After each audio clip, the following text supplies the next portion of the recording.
All right, front row dads, new podcast listeners, men who want to be solid humans serving their families, their communities, their businesses. Welcome to a conversation amongst two friends. My buddy Ali Jafarian is here. He is a well-respected man in the front row dad community. We've been building this brotherhood for years together. We show up, we attend these events, and the thing I feel resonant with when it comes to like Ali and I and our energy is like, well, one, just in response to when I'm around Ali, I'm like, oh, Ali's good for me. That feels like very energetically aligned. Like Ali's good for me in whatever way. I don't know what that means always entirely, but I'm like, oh, this is healthy. This is a healthy person in my life. And one of the things that also is true about Ali in our community, and I was talking about this just 2 nights ago with another front row dad, is how often Ali is referred to as a leader in our community, how often he's spoken about. Hey, when Ali and you are talking, it's like you're the only person in the room, and the way Ali asks questions and the way Ali, his energy and how he shows up. I share all that because that's my personal intro of Ali and what it feels like to be around Ali for those of you who haven't had the privilege of spending time in his company. On a professional note, his official bio is he does a bunch of stuff. I love it. But all kidding aside, man, what do you tell people these days about what you do to put food on the table when the question is brought up? Man, what do I tell people? Some days I tell people that I'm still trying to figure out what I want to be when I grow up. And I say that from a place of self-love, not like confusion. Other days I tell people what I think they'll be able to process, had a background in technology and software, and now I lean into inner work and helping people with things like self-discovery and designing experiences, which you and I are doing as we speak. So I like to actually ground into that question, John, and answer it as if I'm a child. So I often think to Sepia and Everest, my kiddos who are 6 and 8 now, and just think like, how would they respond? They'd say just what John said. Oh, I do a bunch of stuff. Yeah. Right. So yeah, I think that that's how I like to explain to people the work that I do, the energy that I bring, and thank you for that beautiful simple intro, because it's just been fun and exciting and scary and awesome to be on the path with you and contribute and spend time and energy in front of dads. You said it, and you planted the seed of what we're going to talk about today, which is designing experiences. For anybody listening, we want to talk about adventures, being out in nature, how you might craft them yourself, and how we're crafting them within the front row dad community. And if this inspires anybody to just go play outside with their kids or craft an adventure with your boys, your brothers, smaller or larger scale, whatever it is. Some of you are leading other communities. You might get some ideas, but whatever it is, we're going to play in that space. But before we do, I want to hang on this, like, what we do question. What do you do when people ask, and how we answer that? And I've got to tell you, because I didn't plan on this, nor do I plan on almost anything for these podcasts. I just go with the energy goes. But I think you might be aware, a couple of weeks ago, I was in Miami with my friend Giovanni Marsico, and it was at his event. And there was a guy there who I've known for years, a dear friend here in Austin, Clay Hebert. Do you know Clay? Do you know that name? I know it because of something you shared with me. Okay, all right. So maybe I told you this and I don't remember, but I'm going to tell everybody else listening. It's pretty cool. So Clay and I were together at this event, and Clay is known for these very creative introductions. He teaches and he has a whole story about how he met Matt Mullenweg. Is that the guy who invented WordPress? Yeah. And he was at an event, and he was telling the story about how Matt asked him what he did, and he had a terrible answer, but he didn't know it was Matt, the founder of WordPress. And so he, in hindsight, it was like this embarrassing moment because he didn't know how to answer what he did. Mhm. And so he crafted a whole system of how to do that.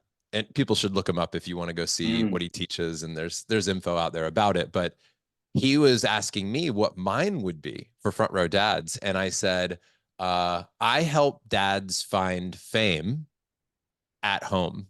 Mm. He's like, I love that. That's cool. I love that. I help dads find fame, pause, at home. And, as you know, Ali, that ties to the story of how this whole thing began because, and for anybody who just found this podcast, the way that Front Row Dads as a community was brought to life was because my oldest was 6, my youngest was 1. I was living in Philadelphia and I was at the height of my speaking career, which I had been building for years. I say height because I had just landed like the biggest deal I'd ever landed. And it was for the biggest audience. And I felt like I was like, oh, I finally did it. I finally got to that place that I've been building to for 6 years. And my wife around that time had a very honest conversation with me, um, out of love, but very direct, that I was more of a moment maker for the rest of the world than I was for my own family. And that was my whole gig. I was about moment making, right? And I would give speeches about this. And she was right. And I realized that I was busy trying to make an impact everywhere other than home. Now, I don't want to make it sound like I wasn't doing anything, because I also think it's part of like the true story, which is I was doing my best. I was trying to be there when I was there. I was trying to be a great dad, but I knew I still had something wrong. I knew the equation was not right.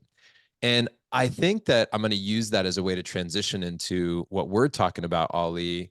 And by sharing that part of what you and I are doing with this adventure council, and part of why nature is such an important part of this equation and why adventure is such an important part, is because of what I think that brings to our world, which is let's just use the term balance. We can choose a different word. I know some people maybe would say balance is BS and there is no balance, but it does bring a certain harmony, or it does bring a certain amount of health to our space where a lot of our lives are highly structured, Yeah. highly targeted, and it's a lot about what can I achieve and how much can I do in a day. And a lot of our world is spent on a computer or in an office or in a building. And I think what we're trying to do is just bend the body the other way for a minute. I think we're just trying to get a look at something from an alternative angle. And that for both of us, nature, being outside, some unstructured, unplugged time is often what we need, you know. And obviously the spirit of like, hey, we want to be better dads. There is, you and I talk about this all the time, there is a retreat to advance philosophy, which is, look, yes, you want to be home. Yes, you want to be present. You want to spend a lot of time with your family. But if you can, on purpose and in a targeted way, take a few days, get around some epic dudes, take a break with the intention of showing up back home a better human for your family, that's a great goal. And so many men benefit from that. So, dude, that's just a little tee up for us today. Um, on that note, dude, how are you feeling, man? Mm. Just in general, About dude, that, man, how's Ali? I'm 100% around that. I mean, there's to reflect back to you, being famous at home is very different than being famous in the world, where you act and perform and do the things for external validation.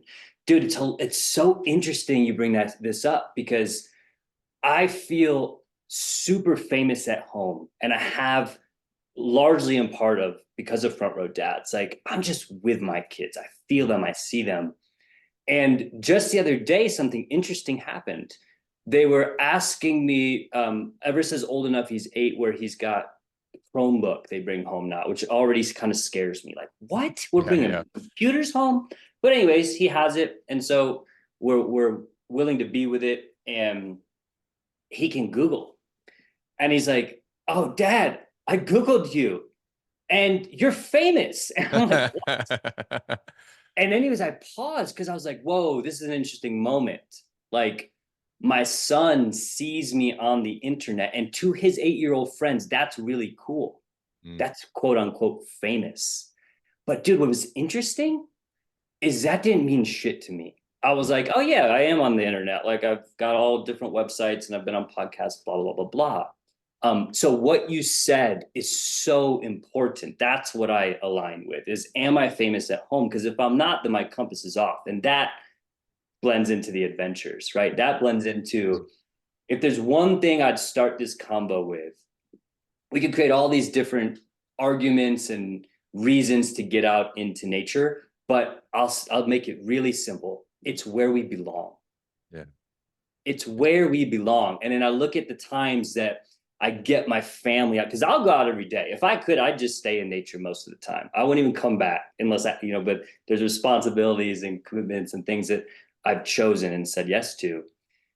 But it's amazing, dude. From Gabrielle, my wife, to my kids, ever since Sepia. Usually, when I get the team riled up about nature, it's not a quick yes for them. It's like, but why? Because the external world has conditioned them to stay comfortable and like, but we could stay home or we could do this. But I kid you not, no matter what, halfway into the hike, everyone comes alive. Mm. Everyone remembers who they are. And my kids have said this multiple times. I love being in nature. And then my heart just explodes. And I'm like, yes, this is what it's about. So that's what I would remind people, is that we belong there. We were designed from there. And so often when I get under stress or operate in, where I'm drained, I'm off, I'm like, shit, it's been a while since I've been in nature. I need to get out, even just for a walk, because that's where I belong. 1,000%. Dude, last week I had, and by the way, guys, we will talk events. We'll get there eventually. Like, hang At in some there. point, yeah. We'll get to the event part. But yeah, right now I'm just catching up with my buddy Ali. So last week we had a couple friends over. It was very spontaneous. It was like mid-afternoon, and I said to Tatiana, like, hey, I'd like to have people over just to hang tonight. Like, just easy. Let's order in some food from our favorite restaurant and let's just have some friends. And so we did. And interestingly, dude, funny, I didn't connect this dot, but one of the founders of Sacred Sons was here. So that's funny. Mm. And he has a boy, and his boy is named Nature. And we Wow, that's had cool. 8 children under the age of 8 in our home, and we were all outside. So no screens at all. Everybody's outside. And I was the happiest I had been in weeks, Mm. just watching people sit around the fire pit, run around the yard. We've got chickens out back. Like the kids are Yeah. just kicking the soccer ball, playing, and that's it. They're swinging on the swing. They're eventually roasting marshmallows over the fire. And like, we just had the most awesome time. Mm. And I just think we need more of that, man. We need more outdoor backyard fire pit. Who cares, guys? Like, if your house looks perfect or whatever, it's clean, just get some friends over and just play outside and get all the kids off the screens and just let them be creative. And they'll probably whine and complain that they're bored or they want to be on. If they have a habit of being on screens, they'll ask for it. They'll want to do it. They'll Yep. probably throw a temper tantrum if you say no. Yep. But the more you exercise that muscle, the more they just forget about it. They didn't ask us for screens except for maybe twice, and we shut it down, and they just played. They just played. They just made up games, and it was really, really cool. But man, I want more of that. Totally. You know what the first thing is I do when I go to people's houses, especially if I've never been there? I like, I'm drawn to go check out their backyard. Like I'll Yeah. just blow past the entryway, the kitchen, and I'll be like, what does the backyard look like? Yeah. And particularly if we're gonna spend time there, like we visit family or we go explore someone, and not as much to judge, because everyone designs their environment in a way that serves them. But to be like, okay, selfishly, like, am I gonna be able to rest here later? Can we make a fire? Can I be creative? Because, like you said, dude, if you put children in nature, they will figure it out. Yeah. That's why it has such an amazing design. It's one of our family core values. We're always better when we're outside. We ground with nature. And I think for adults, the lesson is, again, that we're conditioned to forget it. We're conditioned to be like, oh, cool. Did you remodel that kitchen? Like, I don't give a fuck if you remodeled your kitchen. Like, do you have a good tree back there? Do you have a fire pit? Like, is there a way where we can align and really be with each other. Because that's what it does, man. It's like, without making it complicated, nature is just the ultimate container for humans to be human. Yeah, that's it. You know? We had, I think that for all the people listening that lead teams, I'm going to make a suggestion that whenever you're trying to solve a problem in your organization, you should look to nature Yep. as part of the solution. I Mhm. can't say that without giving credit to my best buddy John Berghoff, leads a company called Exchange, which if anybody out there wants to facilitate amazing conversation, you want to lead groups, you should look at his training. He's the top trainer in the world in this space, in my opinion. He has an incredible company built around this, and he leads events for the biggest companies. Just wanted to give him some mad props because he is, in my opinion, also the best person but he's the most influential person in my life when it comes to learning from nature. That's it. He Yeah. just constantly looks outside.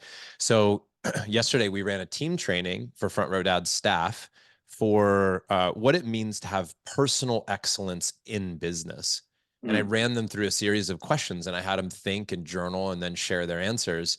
And one of the questions was, when we look at nature, when we look outside, when we look, and we can define that obviously different ways, but if you just look outside to the trees, to the animals, to everything, the dirt, the air, the whatever, right? The rising sun, the all of it.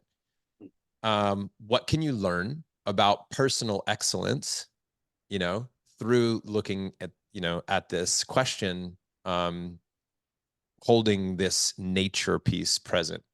And dude, the answers that came back were awesome. Like it was just, and it was all different, dude. Everybody was talking Right. about what they could be learning from water and how the environment shapes what a plant can achieve and what it can do. And, you know, and there's just so much richness that came from that. So many aha moments for each person and for the team. It was one of the most, you know, enriching questions of our dialogue was, what do we learn about personal excellence by looking at nature? Yeah. Mm.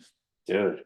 So, aligned with that, I had an insight the other day, and it was around a particular stressor in the business world that relates to scaling. Mm. I used to think that word was cool. I used to think that, oh, I want to scale. And I tried and I did, and I failed and I succeeded in different ways at scaling. And lately, John, I've been pausing when that word is said in my world, because there is not a great example of how nature scales. Like you said, I look to nature often. It's essentially the primary mentor for me, because it always has some answer, which is usually just going back inside and being conscious, being present with nature, right? But and there's different ways, like we could get metaphorical on like how businesses or communities are like gardens and have all this fun with them, how they grow organically. But this whole game of scaling, which is fine. Sometimes you choose scaling and you have your intentions. I get that. But it's hard to find an example of where nature scales. How do you define that in the terms of relating to nature? Like rapid growth beyond what's natural, beyond Mm. what's organic, right? I see. And an example is when people put shit on their lawns to make the grass grow faster. Sometimes you get lucky, sometimes it works, other times it kills your grass, you Yeah. know? So there's that consequence of scaling. And again, it's not good or bad, it's not right or wrong to me, it's just a choice. But that was one of the things where I was like, oh shit, yeah, nature doesn't have a lot of examples of how it scales. Mm. That's really interesting, man.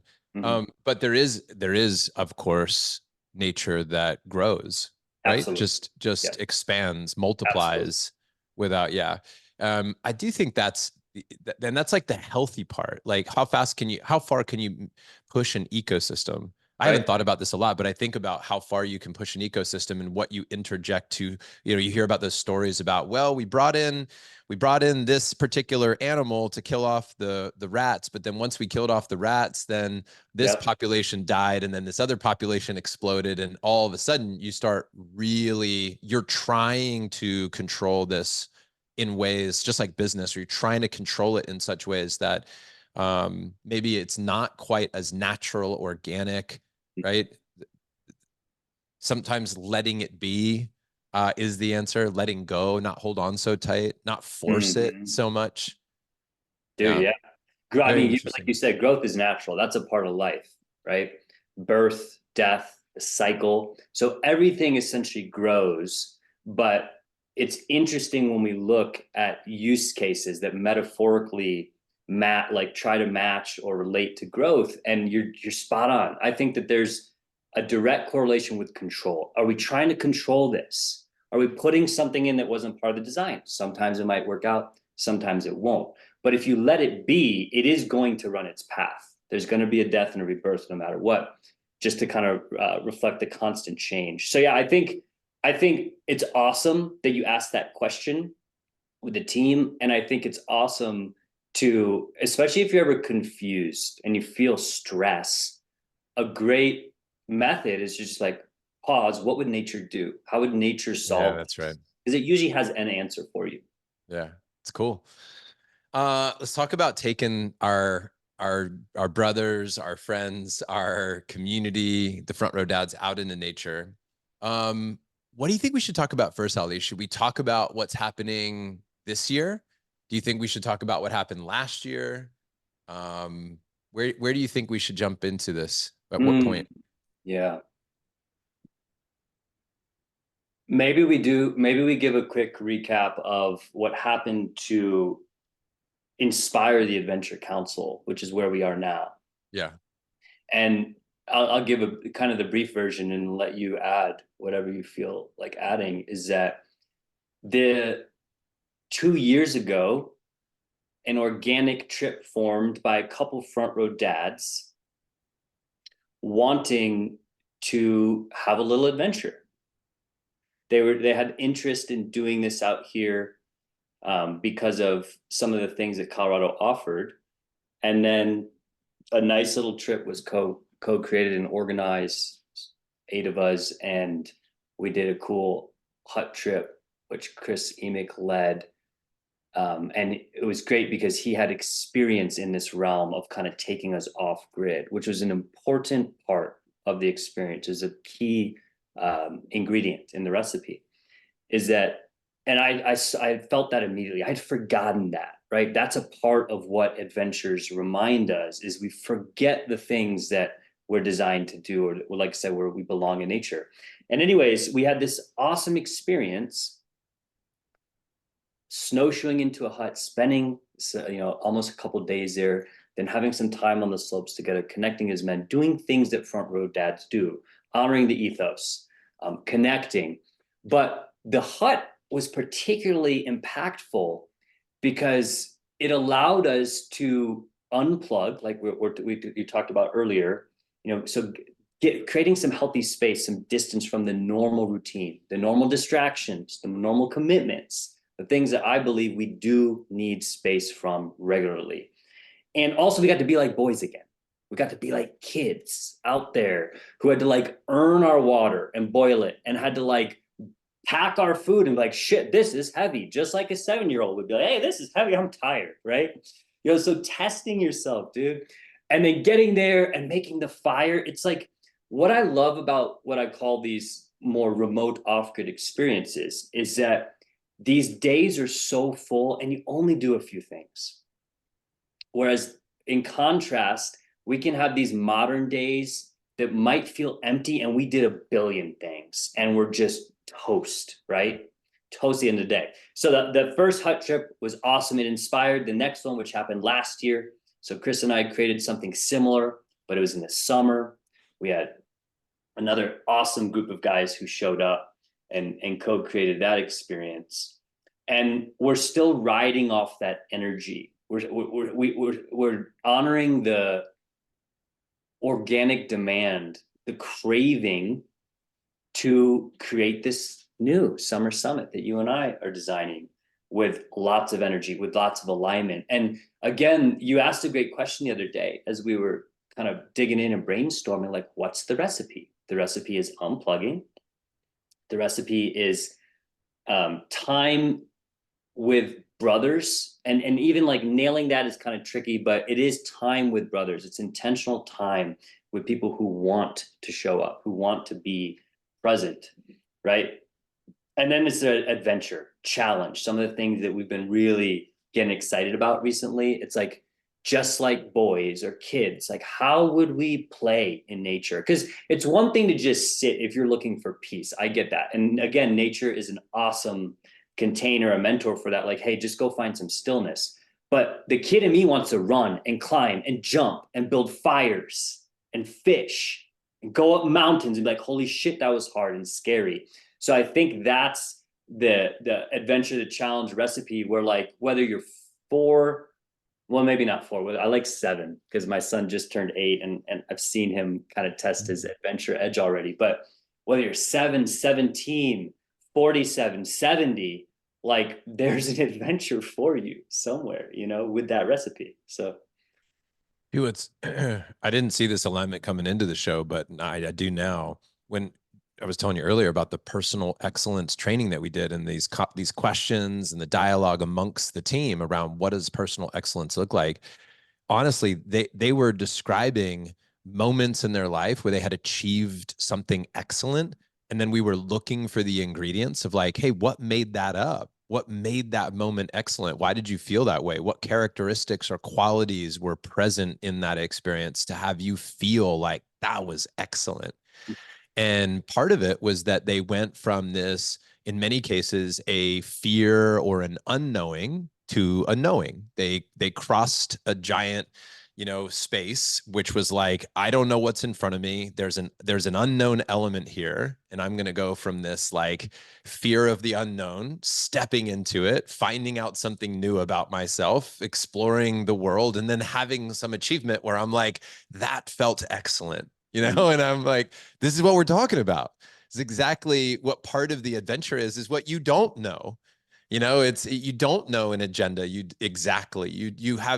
risk, letting go of the certainty so that you can have the excitement of uncertainty in this place, that delivers it in such a dose that we can process it, not like the dopamine hits of social media that are so new in our nervous system, but like being out in nature and then being pleasantly surprised by the things that you're facing, that you're up against, that you can overcome. And a lot of it is like, I have what it takes.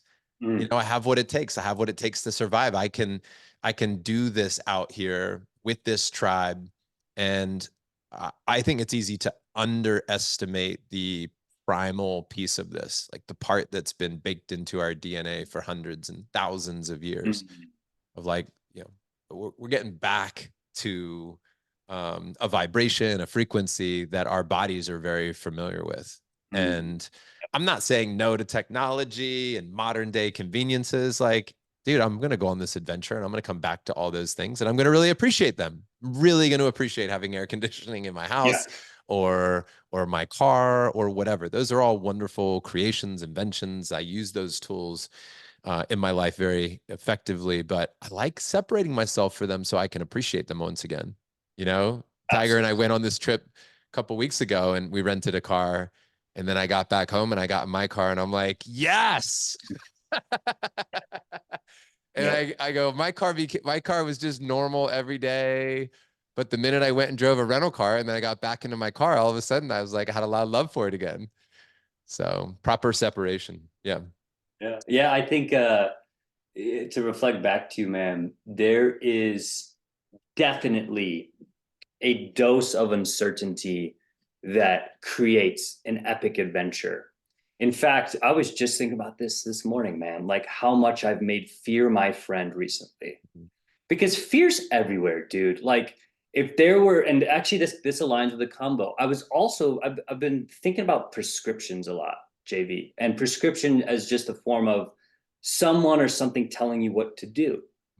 They're everywhere, systems, and sometimes you choose them, sometimes you don't. Sometimes you get a literal prescription from the doctor for health reasons.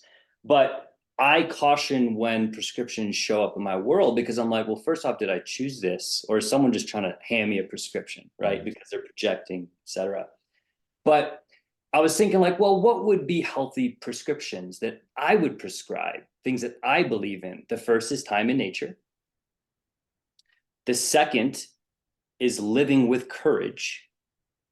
And the third is honoring your truth. I think those are healthy prescriptions that allow us to be who we are, show up authentically, and to your point, live with a little bit of uncertainty. Lean into courage, because when you look at what humans have achieved, like extraordinary things, whether it's events, technology, experiences, there's always some uncertainty. That's what adds to the magic. Like I said, that's the dose of being like, Mhm. we don't exactly know what's going to happen. And again, going back to the kids, like it's like kids exploring. It's like animals exploring. They don't know, which is what makes it so awesome, so exciting. So I think that, and as you and I designed this, we even talked about that. Like, there's a level of the men not knowing what's going to happen that is just healthy, because we Yeah. want you to show up with a little bit of that healthy fear on your shoulder as your friend, like, ooh, something's coming, you Yeah, know? that's cool.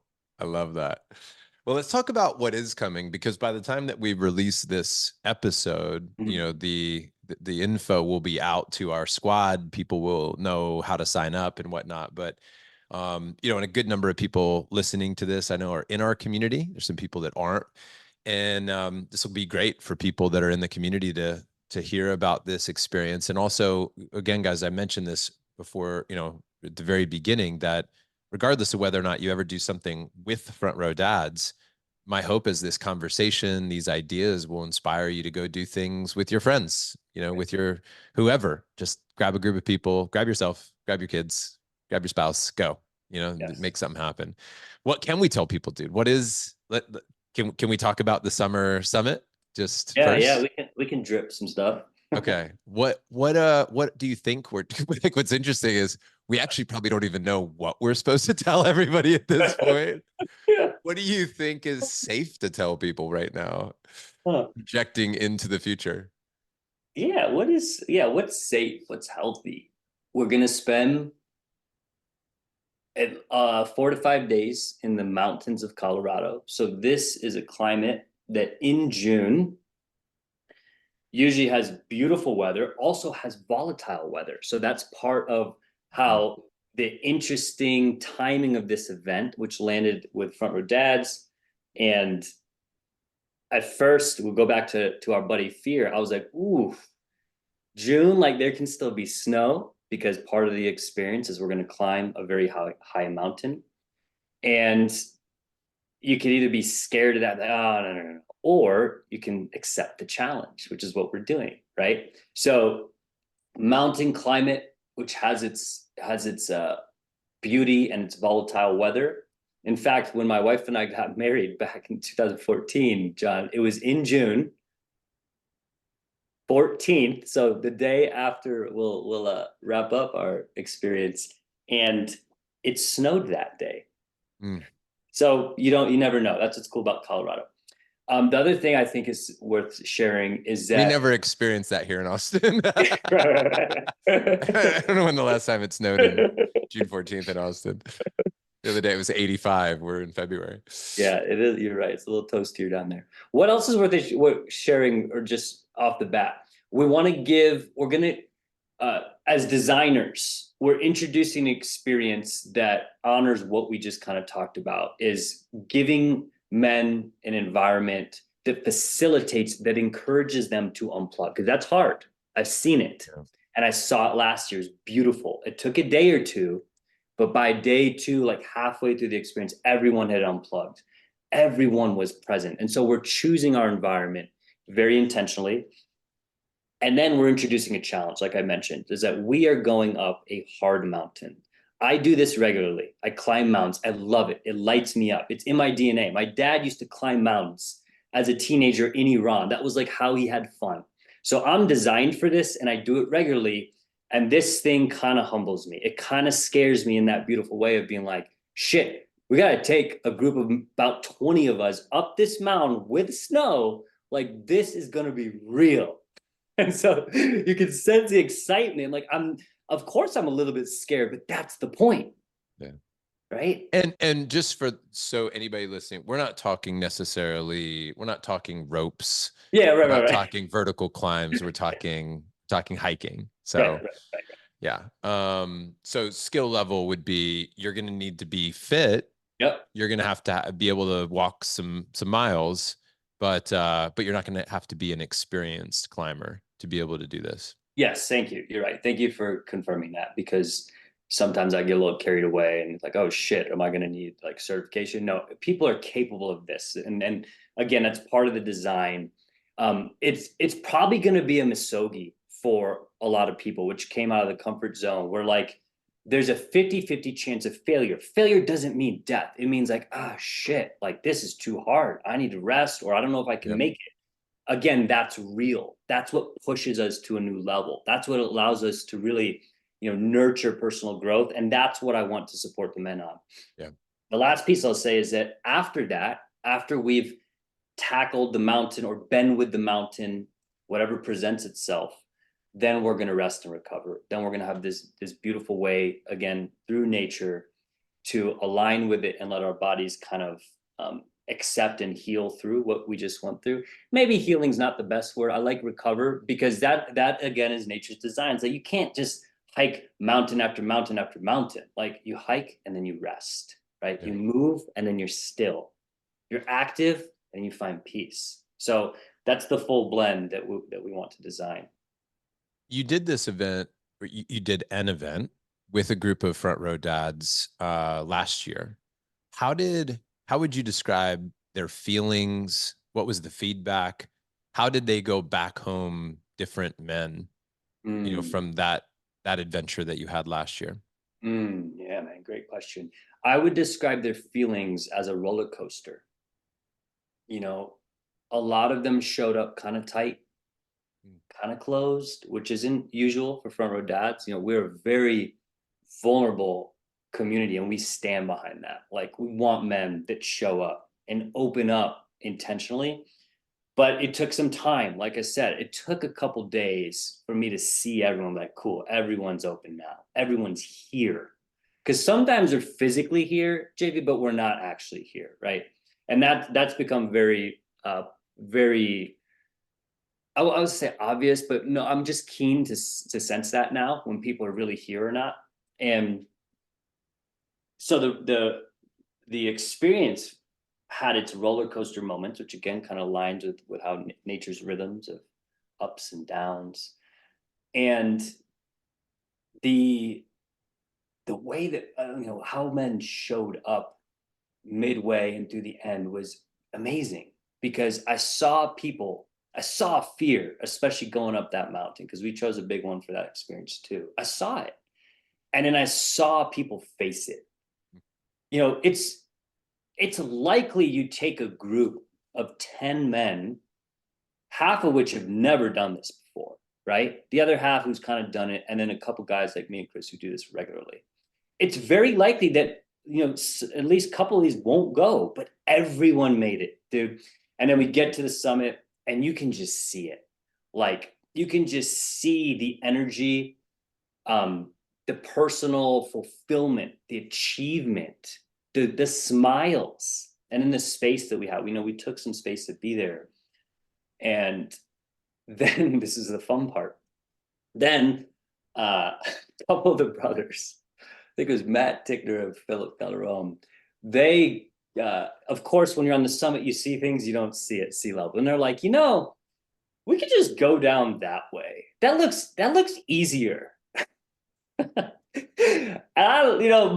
Usually I'm up for a challenge, and my always trust your gut instinct. It usually knows. And I was like, yeah, I don't know that that's going to be easier. There's definitely a way down, but I was like, Chris, what do you think? And he's kind of sizing it up too. And he had the same response. He's like, it's doable. Easier is questionable. Anyways, it ends up being this awesome journey that took way longer and had a whole new component of fear. Like, we were going down steep rocks that are not designed for humans to go down. These are designed for mountain goats. Yeah. And there was a few moments where I was like, shit, I need to be alert, which it automatically heightened my awareness, my alert, because there were a couple brothers that were gassed. Yeah. And as anyone should be at that point. We're 7 hours in. The journey should have been over. We're going down some steep shit, loose, big boulders, which is dangerous. Like this is where it gets, where I learned a good lesson as a guide. Like there's times where people want to get creative, which is awesome. And then there's times where as a guide, you have to play your role, which is to maintain a certain degree of safety. Anyways, we tested that. We crossed that boundary. We all got through it. But I had never been more alive and aware for other people's safety as in that last hour, because dude, it was real.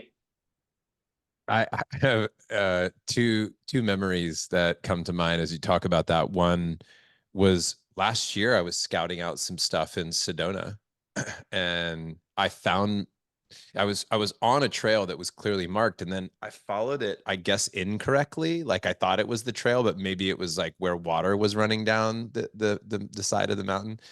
And I followed that up, and I was like, I think this is the trail, and I'm walking it, and I'm like, this is a little dicey, but I guess people around here are like, and I found myself on this like steep, slick rock that had a little bit of a path going out, and I sat down, and then it just hit me. I'm like, I'm definitely not on the trail, and I'm definitely in a sketchy spot, and I'm by myself, and I have to be really alert. I have to be very aware.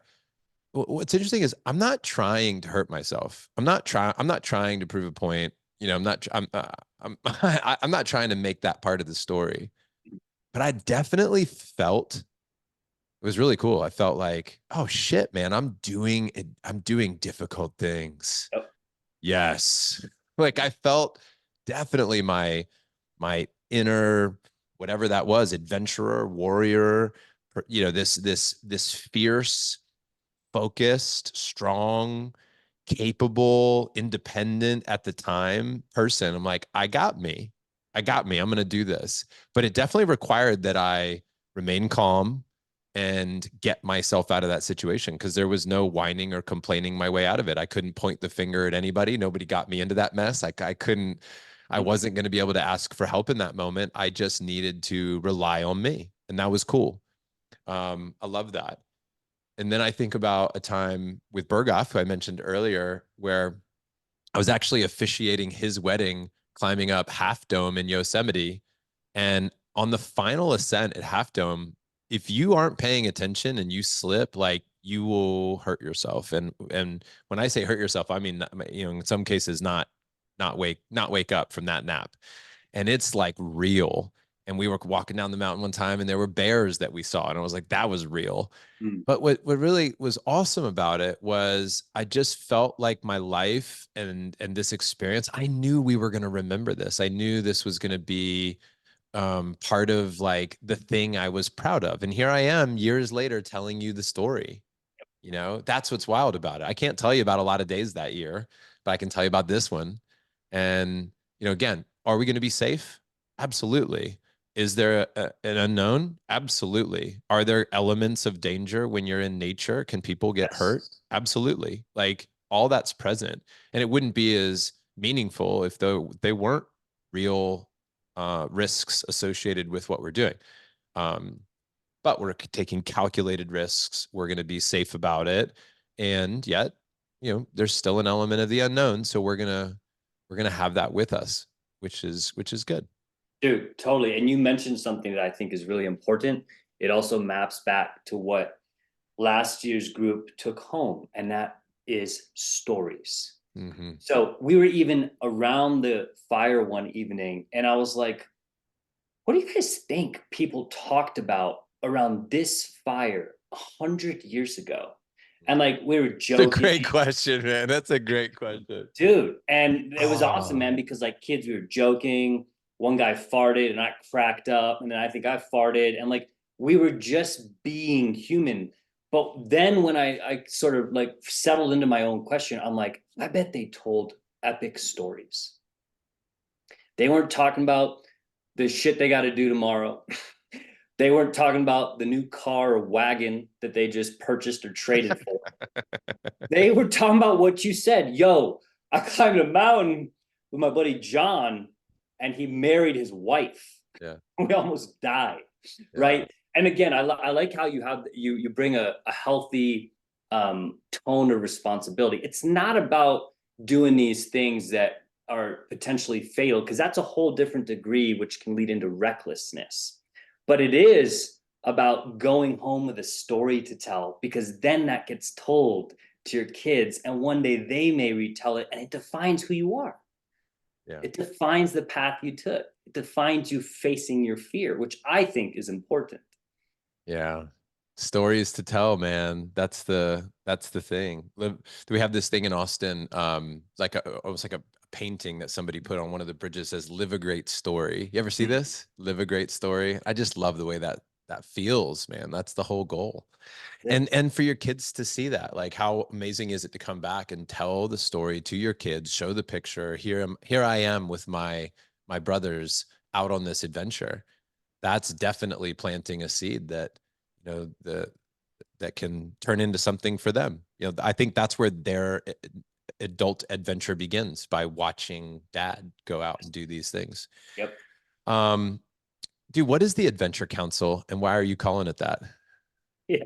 Good question. So, what is the Adventure Council? It is a group of guys that are interested in designing and leading adventures. And it's that simple for now. It doesn't need to be this complicated. I told you that. I was like, this doesn't Yeah. need to be complicated, but I have energy. Just like a kid in class, I'm raising my hand. I want to move this forward. And it's an experiment, right? To see, like, oh, what comes of this if we start investing energy and Mm. resources into it. It's a calling. So I do feel called to do this for a lot of the reasons we've already discussed. Is that if there's something I want to prescribe humans, it's nature, time in nature, it's adventure, living with courage. And it's a container. Sometimes things need a little bit more organization. And we've reached that point with Front Row Dads in a really healthy way, where we've been having little micro adventures here. We've done the Colorado thing a couple of years, where now it's like, okay, cool. Enough momentum is created here that, like, let's get together and talk and ideate and brainstorm and put more energy behind this. So essentially, it's energy. It's just us talking and creating more, because there's a really organic, healthy demand for this stuff, you know? Mm.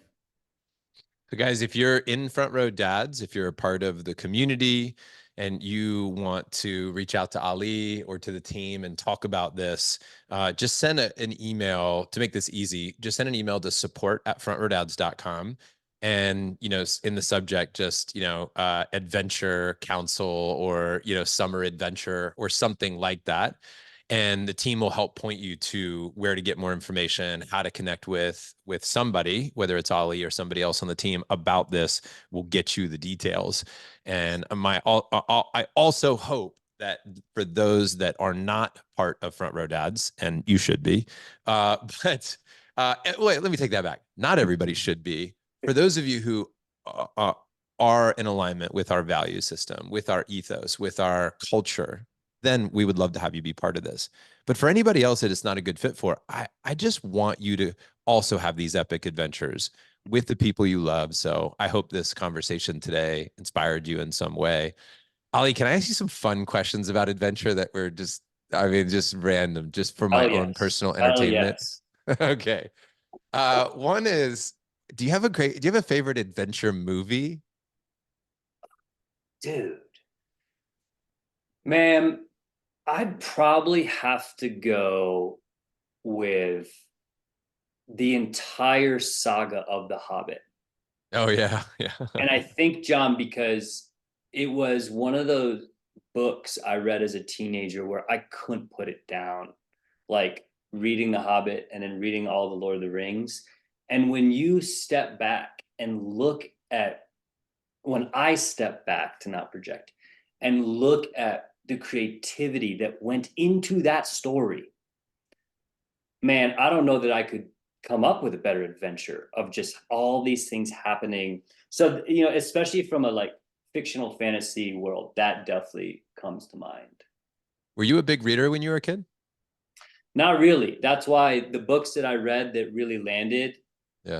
Like that sticks out. And then watching that with my kiddos, you know, those are long ass movies, dude. But we always get through them because we're like, we Yeah. just got to see how it ends. Like, how's Yeah. this adventure going to unfold? What about you? Do you have one in mind?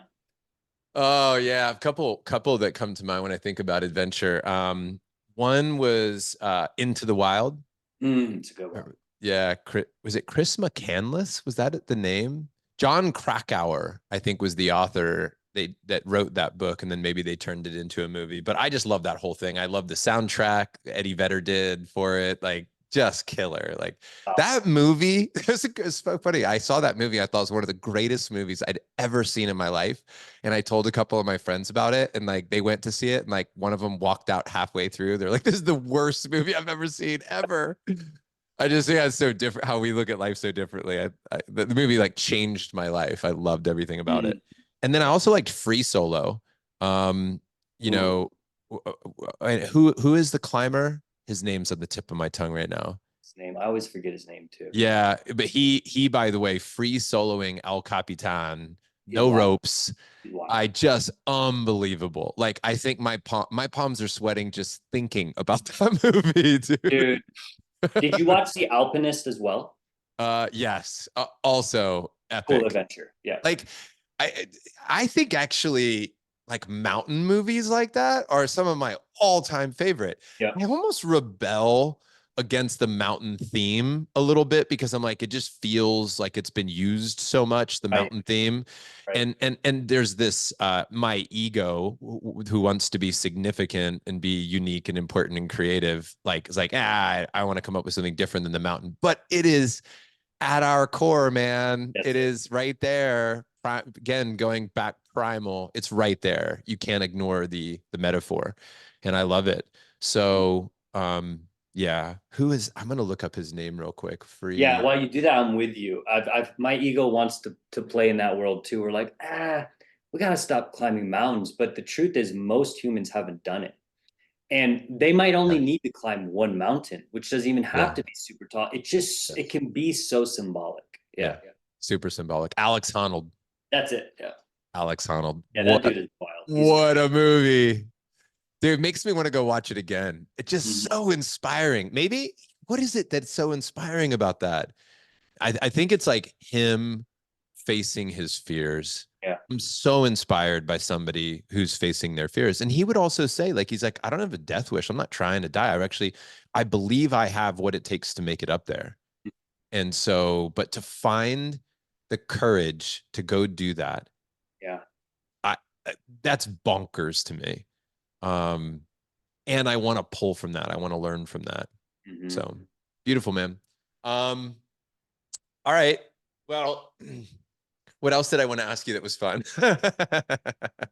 How about this, dude? Fun question around your kids.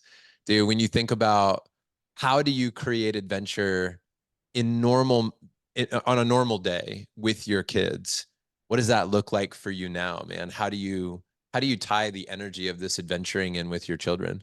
Mm. Wow, that's a good question. Yeah, and I'm gonna actually answer it where I'm not using nature because I think it'll give a more interesting approach. It comes back to uncertainty. It comes back to a little bit of chaos. Hmm. Some of the best moments, whether they're micro adventures or we end up doing it for the half a day, are when I remember what it's like to be like them, which often JV involves being a bit sillier. Like I like to change my tone sometimes, and I'll literally be like Jacques from France. This is one of my personas, and like for the whole morning, cooking breakfast, asking them questions, and then they're in it. Like at first they're like, "Wait, is Dad messing with us?" But like, "Oh, Jacques is back." And I'm talking it, and sometimes it's hard, dude. Like I fuck the accent up, but they don't care That's because they're great, like, man. "Jock's back." No, dude, That's awesome. it's like these little mini adventures where like Yeah, yeah. just cooking them crepes or whatever. And then I just basically walk out of the kitchen and wait for like 10 minutes and come back. I'm like, "Hey guys, what's up?" And they're like, "Oh, Jacques was here. Did you see him?" And I'm like, "No, he's back." And so again, it's Yes, like they're yes. not expecting that. They're That's cool. expecting that, you know? But I'm actually going to go back to nature because what also can happen literally in your front or backyard is remembering what it's like to play, remembering a game. Sometimes it's just hide and go seek, which is such a simple game. And our adult ego is so quick to reject that. Nah, hide and go seek. I don't have time for that. But dude, you play hide and seek with a 6 and 8 year old who are really in it. And like, you have to get creative. Like, you got to Mhm. find weird places to hide. And next thing you know, like, you've been playing for an hour. Oh, and then uncertainty comes because you're like, oh shit, is one of the kids way across the neighborhood? And now I have to actually go see it. Okay. Like, so these adventures just present Yeah, themselves if, like I said, it's kind of surrendering to play and silliness and, a bit of uncertainty, uncertain chaos. yeah. That's cool, man. Yeah.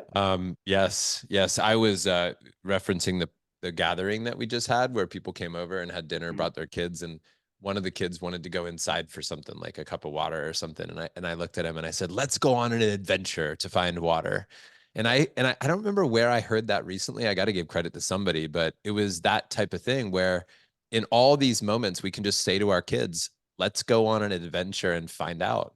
Like whatever it is, it's just like an adventure from the backyard to Yep. inside to grab something. Let's go on an adventure and start bringing that language in. So, Ali, man, I'm so pumped to do this with you. I'm excited to build the Adventure Council. I'm excited for um, this June event that we've got. Again, guys, support at frontrowdads.com for more information about it. And then I hope that we just see pictures popping up and we hear stories of people who, are just taking whatever it is, grab the paddle boards, take them out for a day, grab a backpack, throw some water and some snacks and go find some cool stuff. Do you remember, by the way, when it was right at the beginning of the world shutting down in 2020, and it was like everybody stay inside, nobody go anywhere, and I was like, I'm definitely going into nature. Like, you know, I'm gonna go hike. We did 21. We tried to find 21 new trails in 21 days in Austin, and we stumbled upon the most epic stuff that we never would have found. Yeah. Like these really cool, like overhanging rocks with like water, with like little ponds underneath of them and all this stuff. And like, and why I share that is like sometimes when life is so routine, you just keep going about doing your thing. You wake up, you go to the gym, you drop the kids off, they come home, you have dinner. And we, when the world shut down and there was this big disruption, it was like it forced us outside. Right. It forced us into this interesting thing. So my encouragement is don't wait for that to happen, guys. Just go put it on the calendar and get it done. Like get out there, man. Take your family and explore. And I get some of you are listening to this, you're in the city. No problem. Go explore the city, be on a different adventure, find all the parks in the city and explore those. And lots of ways to create adventure. Nature is one part of it and try to find it, try to create that. But yeah, man. Ali, I love this. I love you. I'm excited for more. Anything else you want to say before we close this out? And no, thank you. This was a gift. It always is. And I appreciate being able to create and play and experiment with you. I think that's part of the message here. It's part of what gets us back to thinking like kids and asking questions like, what does adventure mean to me? How can I take an adventure? So I love the spirit of this, and I just appreciate having a place, a community, a brotherhood where we can discuss and co-create such things. Because, like you said, John, it's I think one of the silver linings of COVID is exactly that. It gave us this way to go outside again and remind ourselves how beautiful and extraordinary it is. So again, if you can't do a nature-based experience, just find out what it means to you and go test it and go play with it. Yeah. All right, guys. Thanks for listening. Ali, thank you, brother. Looking forward to June. All right, Yes. fellas. See you on the next adventure.